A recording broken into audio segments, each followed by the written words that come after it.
તારીખ 2 જુલાઈ 2026 ગુરુવારે ગુજરાત રાજ્ય સેવા સમિતિના અધ્યક્ષાપક સ્વર્ગવાસી શ્રી સુરેન્દ્રસિંહજી રાજપૂત સાહેબની 74મી જન્મ જયંતિ નિમિત્તે ભવ્ય આયોજન તથા માનનીય ધારાસભ્યોની હાજરીમાં તેમજ મોટી સંખ્યામાં કાર્યકરો દ્વારા સ્વર્ગવાસી શ્રી સુરેન્દ્રસિંહજી રાજપૂત સાહેબને શ્રદ્ધાંજલિ પાઠવી વંચિત બાળકોને ચોપડા વિતરણનું કાર્યક્રમ કર્યો.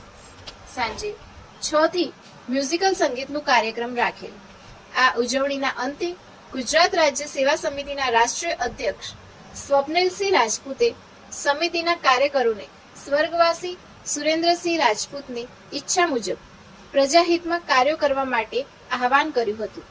સાથે યુવા અધ્યક્ષ વિતેશસિંહ રાજપૂતે વધુમાં વધુ યુવાનોની મદદથી કેન્દ્ર અને રાજ્ય સરકારની કલ્યાણકારી યોજનાઓને ગુજરાતમાં ખૂણે ખૂણે સુધી પહોંચાડવા માટેની તત્પરતા દર્શાવી હતી.